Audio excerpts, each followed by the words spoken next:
Doctor Gauri Palve Garje यांनी पती अनंत गर्जे यांच्या त्रासाला कंटाळून राहत्या घरी गळफास घेतला. डॉक्टर गौरी यांच्या कुटुंबियांनी याबाबत शंका व्यक्त करत या संपूर्ण घटनेचा सखोल तपास व्हावा अशी मागणी केलेली आहे. याबाबत बरळी पोलीस स्टेशन येथे BNS अंतर्गत गुन्हे दाखल असून आज पहाटे या घटनेतील मुख्य आरोपी अनंत गर्जे याला पोलिसांनी अटक केलेली आहे. राज्य महिला आयोगाच्या वतीने देखील हा संपूर्ण तपास निष्पक्षपाती व्हावा, तसंच हा तपास होत असताना सवच्छेदनाचा जो काही अहवाल येईल त्यानुसार देखील पुढील तपास व्हावा अशा सूचना पोलिसांना दिलेल्या आहेत.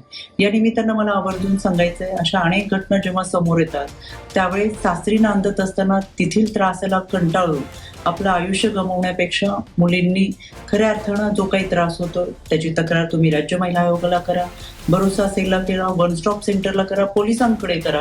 जिथे कुठे असेल तिथं आपण मदत मागू शकता. न्यायाची दाद मागवण्यासाठी निश्चितपणाने ही सर्व व्यासपीठ तुमच्यासाठी आहे. आणि माहेरच्या लोकांना देखील मला आवर्जून सांगायचंय, सासरी नांदत असणाऱ्या मुलीला सुद्धा माहेर हे तुमचं आहे हे सुद्धा तिला शब्द, एक विश्वास या निमित्तानं आपण आवर्जून दिला पाहिजे. या संपूर्ण घटनेचा तपास, त्याच्यासाठीचा पाठपुरावा हा राज्य महिला आयोगाच्या वतीनं केला जाईल. यामध्ये आम्ही सर्वजण डॉक्टर गौरी यांच्या कुटुंबासोबत आहोत आणि हा तपास पूर्ण होईपर्यंत याचा पाठपुरावा केला जाईल.